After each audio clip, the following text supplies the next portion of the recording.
Hello student, आज हम पढ़ने जा रहे हैं बीए पार्ट 3 यानी बीए फाइनल ईयर के लिए हिस्ट्री फर्स्ट पेपर के लिए इम्पोर्टेंट क्वेश्चन। स्थायी बंदोबस्त क्या है? स्थायी बंदोबस्त ईस्ट इंडिया कंपनी और बंगाल के ज़मींदारों के बीच ज़मीन से होने वाले राजस्व को तय करने का एक समझौता था।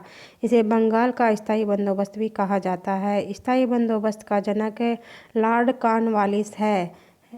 ये यहाँ पे गलत लिखी गई है डेट, आप इसे सही कर लेना। यहाँ पे है 1790 में इसे अस्थायी तौर पर लागू किया गया था, मगर 1793 में इसे स्थायी कर दिया गया। इस व्यवस्था में जमींदार को भूमि का स्वामी माना गया था और बंगाल, बिहार, उड़ीसा के क्षेत्रों में इसे लागू किया गया था।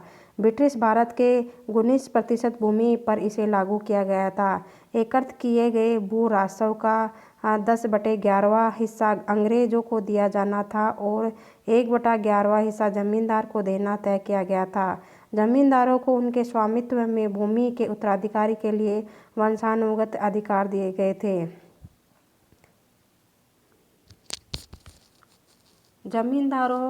जमींदार किसानों का अत्यधिक शोषण करते थे और जमींदार तय की गई सीमा से अधिक राजस्व वसूलते थे।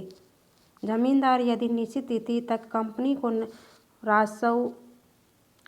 को लगान नहीं देते थे तो ऐसी स्थिति में सूर्यास्त कानून के द्वारा उनकी ज़मीन छीन ली जाती थी। अर्थात जो एक डेट तय करते थे अंग्रेज, और उस डेट को अगर ज़मींदार वो जो लगान नहीं देते थे तो सूर्यास्त यानी सूर्यास्त होने के बाद उससे ज़मींदार से वो ज़मीन छीन ली जाती थी। यानी सूर्यास्त होने से पहले उनको ये लगान देना होता था उस डेट को। ब्रिटिश ईस्ट इंडिया कंपनी को इस व्यवस्था से एक निश्चित आय प्राप्त होती थी और स्थायी बंदोबस्त के कारण जमींदार अत्यधिक शक्तिशाली हो गए और उन्होंने कंपनी का भी समर्थन किया। ये थे हमारे short type question. Okay student, all the best आप सभी को एग्ज़ाम के लिए।